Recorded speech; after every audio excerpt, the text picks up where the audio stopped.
नमस्कार, प्राइम इस्युमा स्वागत छ। म पुण्य प्रसाद धमला। आज हामी देशको बजेट पछिल्लो बजेटमा बुदा नम्बर 179 मा चुरे क्षेत्रको गिटी ढुङ्गा रोडाको बिक्री वितरण गरेर व्यापार घाटा पूर्ति गर्ने गरी जसरी सरकारले बजेट लिएर आयो र यो सँगसँगै चुरे क्षेत्रको सवाल बारम्बार उठिरहेको छ।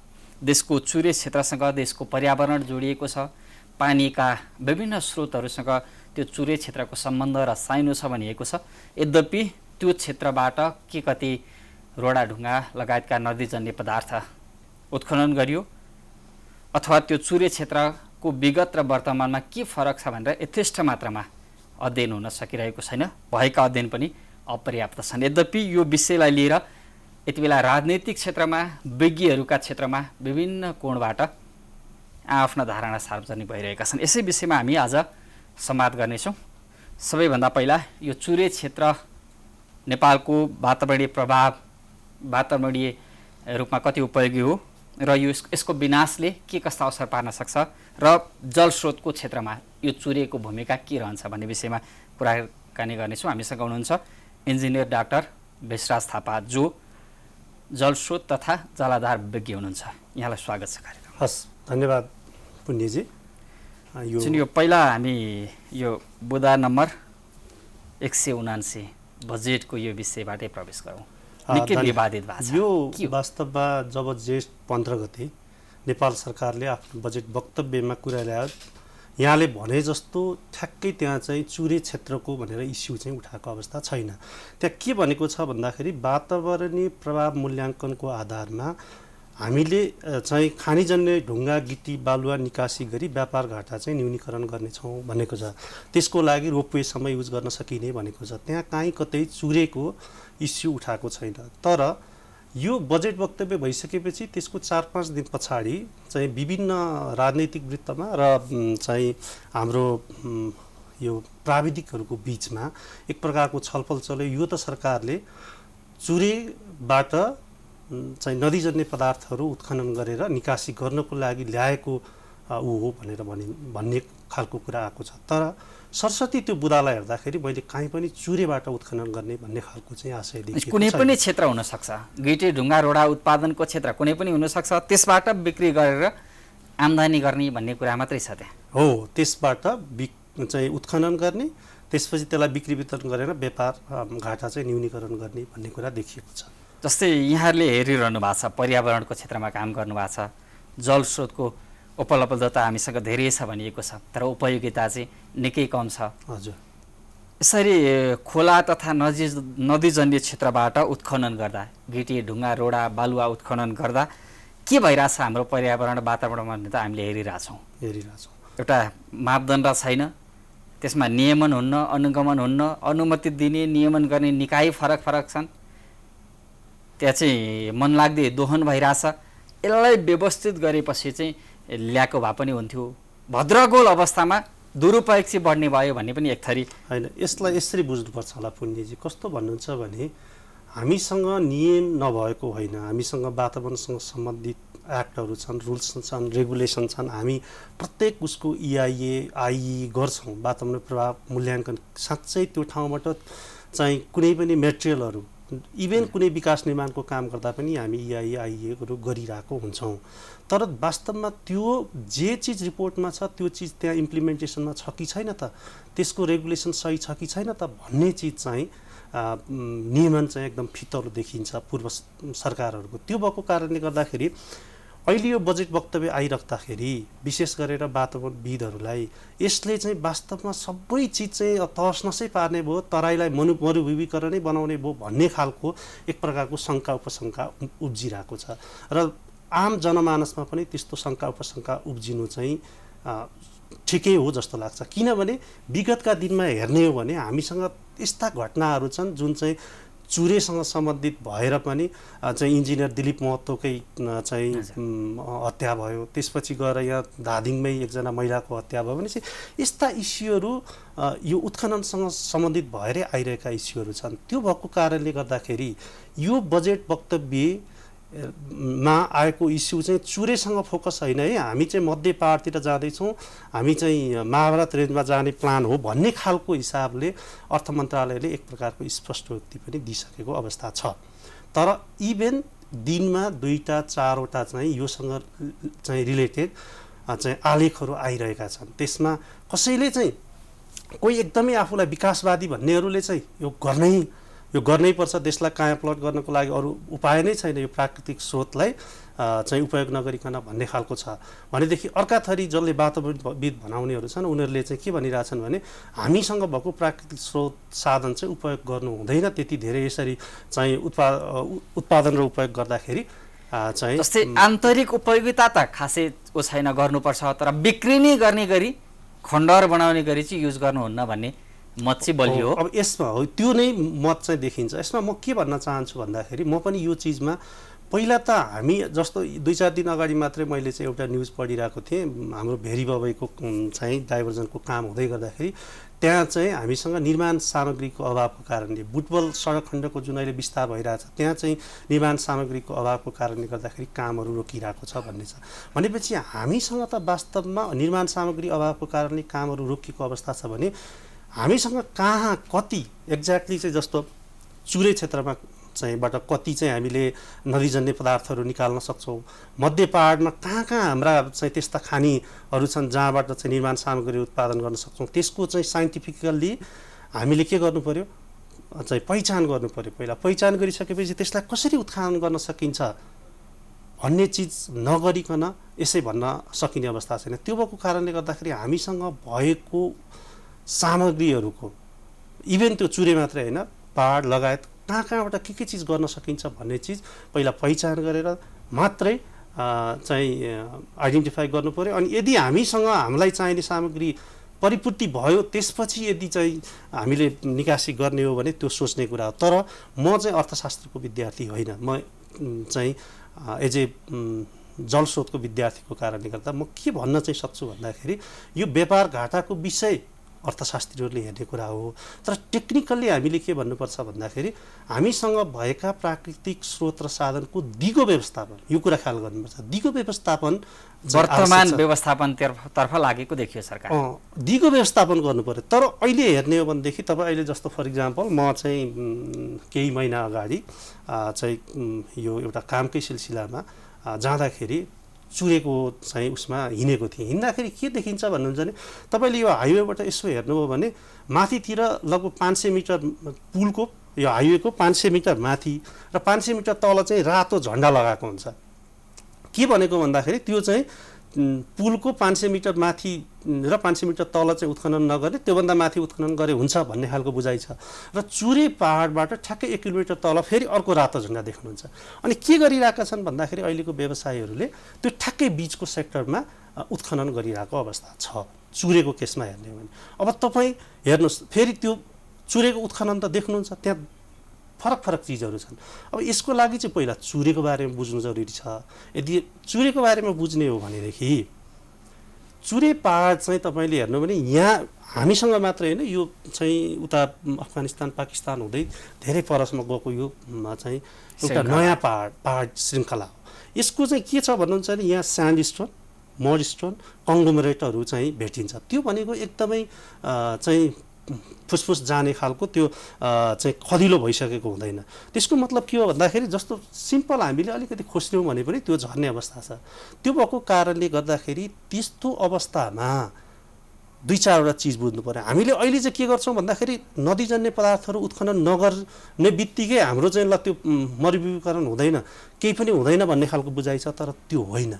तपाईँ यदि चुरेमा, म त्यो चुरे क्षेत्रमै महाभारत रेन्जको क्षेत्रमै जन्मेको बसेको हुर्केको अनुभवले पनि के देखाउँछ भन्दाखेरि चुरे क्षेत्रमा पछिल्लो चरणमा अतिक्रमण भएर बस्तीहरू विकास भएका छन् र चुरेभन्दा ठ्याक्कै तल त्यो चाहिँ फुटिलबाट, चुरेको फुटिलबाट मान्छेहरूले गाई बस्तु चाहिँ चरीचरणको लागि चुरे पहाडमा पठाउँछन्। गाई बस्तु त तल बसिरहेको अवस्था छ, तर त्यो जुन एकदमै कमलो माटोमा बाख्रा चाहिँ जान्छ। अब त्यो तपाईँले बाख्राको खुर हेर्नुभयो भने के हुन्छ भने बाख्राको खुर त सानो छ, उसले त थुप्रै त्यो त धेरै ठाउँमा खोस्रिने भयो नि होइन। अनि त्यसपछि त्यसै पनि कमलो माटो, अब फेरि पानी पर्छ, पानी पनि अहिले क्लाइमेट चेन्जको उसको हिसाबले हेर्नुहुन्छ भनेदेखि एकदमै चाहिँ मुसलधारे पानीहरू पहिलाको जस्तो चाहिँ एकदमै डिस्ट्रिब्युट भएर पानी परिरहेको अवस्था छैन। एकै दिनमा हेभी पानी पर्ने, अनि त्यसपछि त्यो पहिले नै त्यो खोस्रेर गरिरहेको अवस्था छ, अनि बगाउँछ अनि त्यो लगेर थुपारिरहेको अवस्था छ। भन्नाले चुरे क्षेत्रसँग नेपालको वातावरणीय पर्यावरण र जलस्रोतको पनि साइनो छ। सबैभन्दा बढी नदी नालाहरू त्यही क्षेत्रबाट बग्छन्। यहाँको चाहिँ हावापानीमा पनि त्यसको प्रभाव छ। त्यो क्षेत्र चाहिँ जोगाउनुपर्छ भन्ने मत छ, जस्तै राष्ट्रपति चुरे संरक्षण अभियान। होइन, मैले यहाँ तपाईँलाई जोगाउनु पर्दैन भन्न खोजेको, जोगाउनु पर्छ, त्यही भएर भनिरहेको छु। जोगाउनु पर्छ, तर जोगाउने कसरी भन्ने चिज चाहिँ हामीले माथिल्लो तटीय क्षेत्र र तल्लो तटीय क्षेत्रको कनेक्सन चाहिँ के छ त, दुईटा बिचमा कनेक्सन के छ भन्ने चिजलाई त्यति धेरै अध्ययन भएन, त्यति धेरै अध्ययन गरिरहेको अवस्था जस्तो देख्दिनँ मैले। यहाँ के भन्न खोजेको तपाईँले भनेदेखि चुरे क्षेत्रमा हेर्नुहोस्, यति धेरै विकासको नाममा त्यहाँबाट बाटो गएको छ। अहिले तपाईँ हेर्नुभयो भने म एकचोटि आजभन्दा कति वर्ष अगाडि धादिङमा गएको थिएँ। धादिङमा जाँदाखेरि यति धेरै त्यो चाहिँ बाटोहरू के अहिले डोजरी विकास भन्छौँ नि हामी, डोजरी विकासहरू चाहिँ एकदमै भएर गरिआएको। अनि त्यसपछि त्यो गर्दै गर्दाखेरि त्यहाँ चाहिँ अब एकै ठाउँ जानलाई एउटा बाटो, दुईवटा बाटो, तिनवटा बाटो भएछ। अनि त्यो त पहिले नै कमलो माटो भयो, त्यसपछि डोजरले खनेर हामीले गऱ्यौँ, पानी पर्छ सट्ट बगाएर लान्छ। भनेपछि विकासको नाममा जुन विनाश भइरहेको छ, यो डोजरी विकास, यसलाई रोक्नु आवश्यक छ। मैले अर्को चिज त्यहाँ के भन्न खोजेको थिएँ भन्दाखेरि, तपाईँले अघि जोड्दै हुनुहुन्थ्यो कि चुरेसँग त जल अरू पर्यावरणीय कुराहरू जोडिएको छ। त्यति मात्रै होइन, चुरेसँग जनजीवन जोडिएको छ। त्यहाँ बस्ने चुरे तराई मधेसमा बस्ने सम्पूर्ण मान्छेहरूको जनजीवन जोडिएको छ। भनेको मतलब यहाँ के हो भने माथि हामीले केही चिज गरिरहँदाखेरि त्यसको इम्प्याक्ट तल पर्छ, र तल केही गरिरहँदाखेरि माथि पनि पर्छ। यो चिज चाहिँ हामीले यसको कनेक्सन चाहिँ बुझ्नु जरुरी छ। जस्तो त्यसको लागि सबभन्दा पहिले तपाईँले चुरेलाई बुझ्नु पऱ्यो कि चुरेलाई म अलिकति गर्दाखेरि चुरे क्षेत्र लगभग हेर्नुहुन्छ भनेदेखि 36वटा जिल्लामा र 39 लाख हेक्टर चाहिँ यसले क्षेत्रफल ओगटेको छ। त्यो 39 लाख क्षेत्रफल ओगट्दै गर्दाखेरि चुरे क्षेत्रमा 40% एरिया छ, त्यसपछि तराईमा 38% छ, दुन भ्याली भन्छौँ जुन हामी, त्यसमा 7%को हाराहारी र भाबरमा 4% छ। यसरी चाहिँ हाम्रो त्यो 39 लाख चाहिँ गरेको छ। अब राष्ट्रपति चुरे तराई मधेस संरक्षण जुन कार्यक्रम चलिरहेछ, विकास समितिले गरिरहेछ, त्यसले चाहिँ यसको लागि विभिन्न प्रयासहरू नगरेको होइन, गरिरहेकै छ।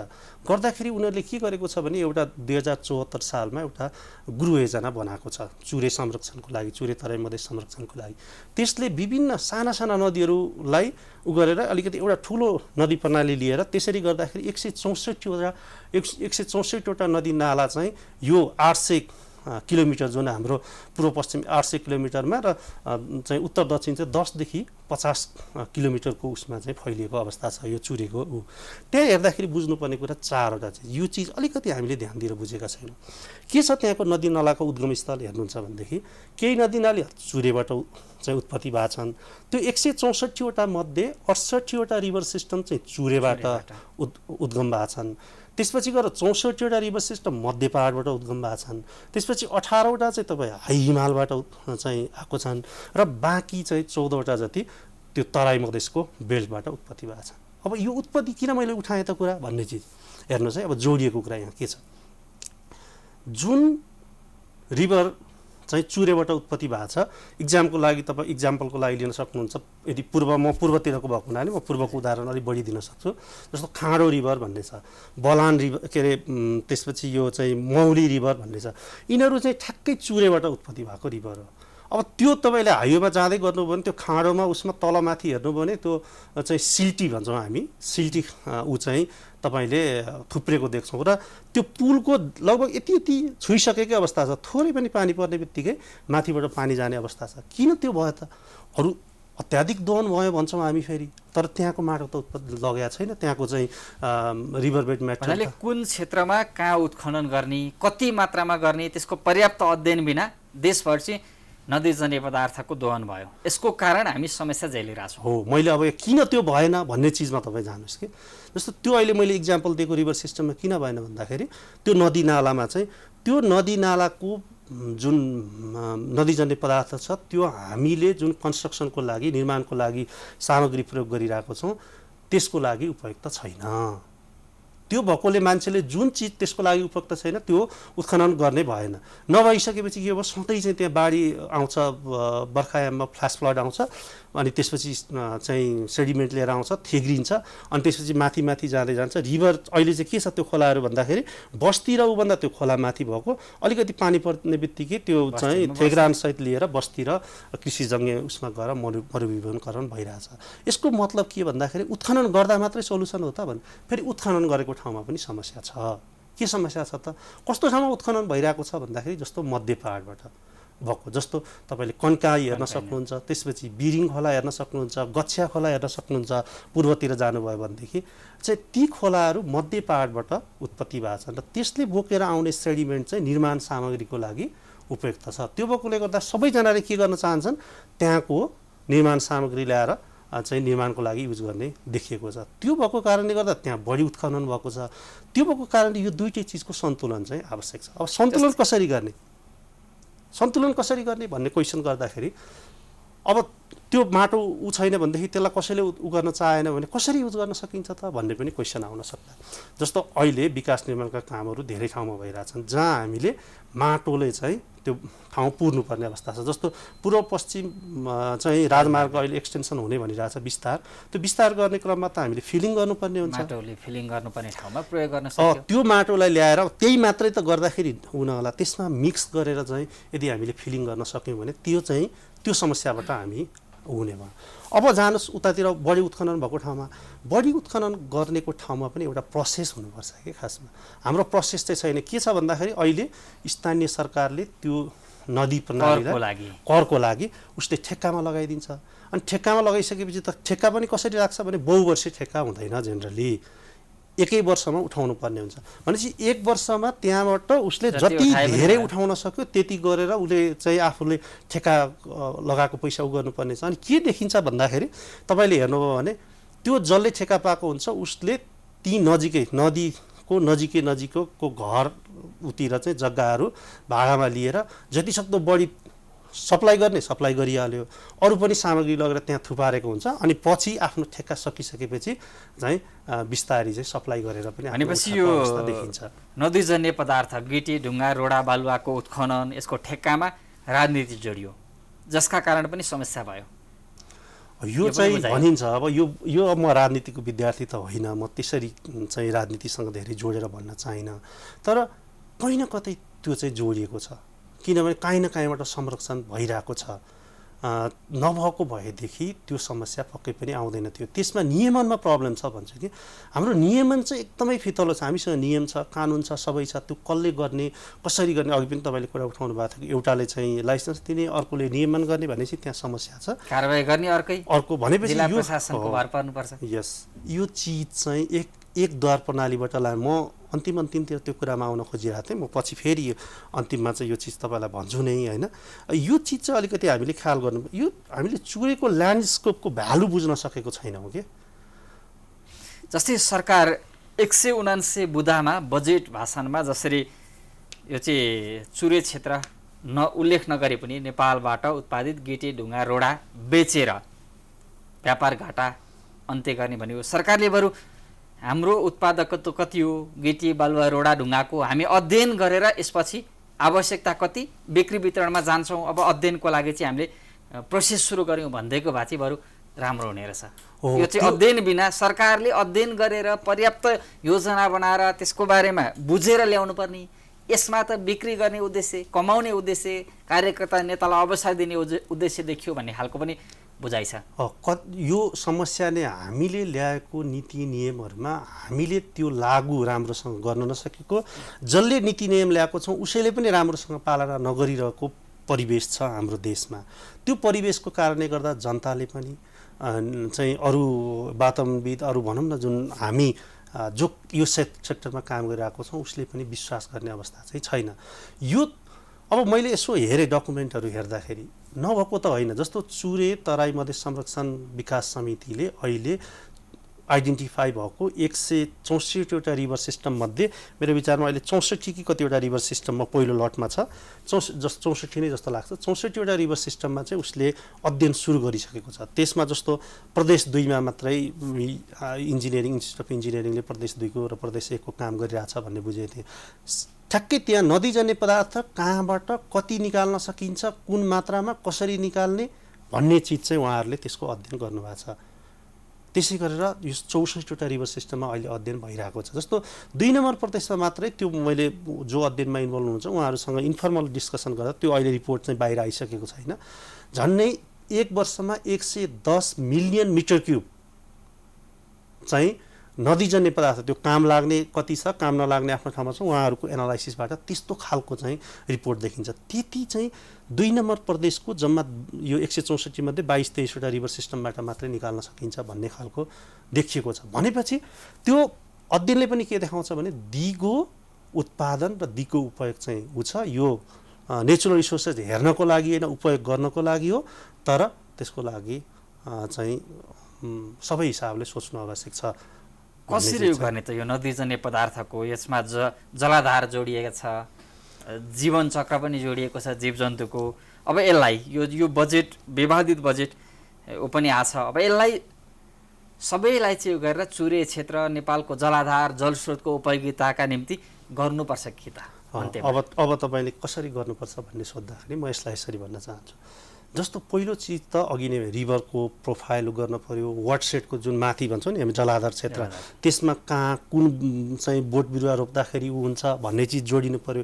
त्यसपछि मान्छेको जनजीवनसँग जोडिएको भएको हुनाले गर्दा मान्छे दाउरा घाँस काट्न जान्छ भनेपछि उनीहरूलाई चाहिँ हामीले अब अहिलेको अल्टरनेटिभ इनर्जीतिर अरू इनर्जीका स्रोतहरू हुन्छन् नि बायोग्यासतिर अरूतिर पो लानुपर्ने हो कि त्यो लानेतिर सोच्नु पर्यो, जसले गर्दाखेरि त्यहाँ चाहिँ भुछे हुने भएन। अब जस्तो चाहिँ त्यहाँ विकासको नाममा अथवा संरक्षणको नाममा पनि कतिपय चिज कस्तो देखिन्छ भने चुरे संरक्षणको नाममा ठुल्ठुला हेभी स्ट्रक्चर बनाएको छ क्या। त्यो अब हेभी पहिले नै कमसल माटो छ त्यसमा हेभी स्ट्रक्चर बनाएको छ, त्यहाँ त बायो इन्जिनियरिङको काम गर्नु पर्थ्यो होला नि। भनेपछि कहाँ कुन चिज गर्नुपर्ने भन्ने चिज पनि राम्रोसँग आइडेन्टिफाई भएको छैन। त्यो भएको हुनाले त्यो चिज एउटा माथिल्लो पार्टमा माथिल्लो तटीय क्षेत्रमा र त्यसपछि रिभरको क्रस सेक्सन हेर्न पर्यो, त्यसपछि रिभरको प्रोफाइल हेर्न पर्यो, अनि कहाँ कुन लेभलमा कति उत्खनन गर्न सकिने त्यो चिज चाहिँ आइडेन्टिफाई गर्नु पर्यो, त्यसको स्टक मेजरमेन्ट गर्नु पर्यो, अनि यो वर्ष यो ठाउँबाट यसरी निकाल्ने। अहिले त निकालिरहेछ कसरी भने ठ्याक्क गयो यहाँबाट निकाल्न दिएको छ भनेपछि एकै ठाउँ खाल्डो खनेको खने ठुलो खाल्डो बनाउने, अर्को ठाउँबाट ननिकाल्ने। अनि त्यसपछि के हुन्छ भन्दाखेरि त्यो धेरै निकालेको कारणले गर्दाखेरि पानीले चाहिँ खोलाको ऊ चाहिँ काटेर अनि फेरि हाम्रो कृषिजन्य ऊ चाहिँ नष्ट पारिरहेको अवस्था छ। भनेपछि त्यो गर्न पर्यो। कति निकाल्ने भन्ने चिज भइसकेपछि बहुवर्षीय गर्दाखेरि बहुवर्षीय ठेक्कामा लगाएर यो वर्ष यति बहुवर्षीय लगाएन भने एकै वर्षमा चाहिँ उसले हत्ता निकाल्छ। त्यो भएपछि 10 वर्षमा यति निकाल्ने, त्यसको क्वान्टिटी मेजरमेन्ट गर्नु पर्यो, ठाउँ ठाउँमा कन्ट्रोल पोइन्टहरू राख्नु पर्यो।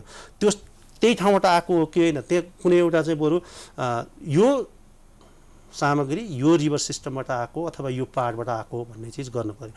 अहिले तपाईँ जस्तो जोडिएको चिज यो सिद्ध बाबाको कुरा एकदमै आइरहेछ।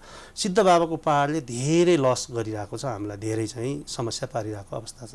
त्यो पहाडलाई यदि काट्ने हो भने त्यहाँबाट चाहिँ निर्माण सामग्रीहरू उत्पादन गर्न सकिन्छ, त्यो निर्माण सामग्री बेच्ने हो कि भन्ने खालको कतै कतै आशंकाहरू देखिन्छ। तर त्यो निर्माण सामग्री कस्तो हो के हो भन्ने चिज आइडेन्टिफाई गर्न पर्यो। अनि त्यसपछि कहाँ कहाँ हाम्रा ठुला ठुला आयोजनाहरू छन् नि त, यत्रो अहिले चाहिँ विकास निर्माणका कामहरू हाइड्रो पावर डेभलपमेन्ट भइरहेछ, सडक भइरहेछ, अर्को भइरहेछ भनेपछि कहाँ कति उ गर्ने हो। पर्याप्त भइसकेपछि यदि हामीले निकासी गर्ने हो भने हाम्रो आन्तरिक खपतलाई गरिसकेपछि त्यो ट्रक लगेर बेच्ने होइन कि। जसरी हामी चाहिँ मार्बल हेर्नुहोस् त राजस्थानबाट यहाँ मार्बल आएको हुन्छ, हामीले किन नभएदेखि त्यो राष्ट्र पनि त मरुभूमिकरण भइसक्नु पर्ने हो नि त होइन। भनेपछि यसलाई सही प्रोसेसिङ गरेर हाई भ्यालुमा बोराको रूपमा केजीको रूपमा टनको रूपमा बेच्ने हिसाबले सोच्नु पर्यो, अलिकति हायर थिङ्किङ। अब त्यसो गर्दै गर्दा अर्को क्वेसन आउन सक्छ, त्यसो गर्दै गर्दा त्यहाँ त बाई प्रोडक्टहरू निस्किन्छ नि, धुलो निस्किन्छ के निस्किन्छ, अनि फेरि त्यसले चाहिँ बगाएर चाहिँ हाम्रो खोलामा आउँछ अनि फेरि मरुभूमिकरण गर्छ भन्ने खाल। त्यसको बाई प्रोडक्टको पनि उचित व्यवस्थापनको बारेमा सोच्नु पर्यो। त्यो चिज त धुलो होला अथवा त्यो चिज केहीमा अरू चिजमा त युज गर्न सकिएला नि त, मिक्स गरेर यस्ता कम सल्फरको ठाउँमा अघि मैले जसरी चाहिँ सिल्टलाई रोडमा चाहिँ माटोको ठाउँमा युज गर्न सकिन्छ भनेपछि त्यसको बारेमा अलिकति विस्तृत अध्ययन गर्नु पर्यो। यसको लागि दीर्घकालीन योजना अध्ययनसहित अगाडि बढ्नु पर्यो। यसको लागि के गर्नु पर्यो भन्दाखेरि सरकारले यो सेक्टरमा लागेका इन्जिनियरहरू, भूगर्भविदहरू, वाटरसेटमा काम गरेका मान्छेहरूको एउटा बनाएर कहाँबाट कति के कसरी गर्न सकिन्छ यसको दीर्घकालीन योजना। मेन चिज चाहिँ नियमनको कुरा है। नियमन चाहिँ एकदमै फितोलो छ नेपाल सरकारको।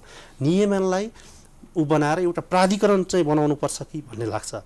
यसको यो हेर्ने चाहिँ छुट्टै एउटा संरचना बनाउने जसले चाहिँ रिसोर्स म्यापिङ गरेस् क्या। हाम्रो रिसोर्सको इन्फ्रास्ट्रक्चरको म्यापिङै छैन हाम्रो देशमा।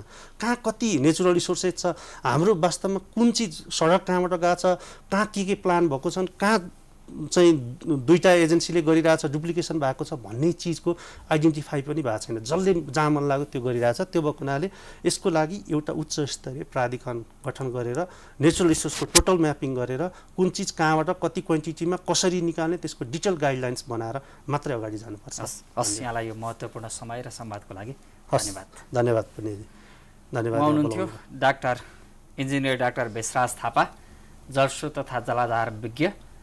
हामी विश्रामपछि पुनः उपस्थित हुने नै छौँ। प्राइम टाइम्स टेलिभिजन हेर्दै रहनुहोला।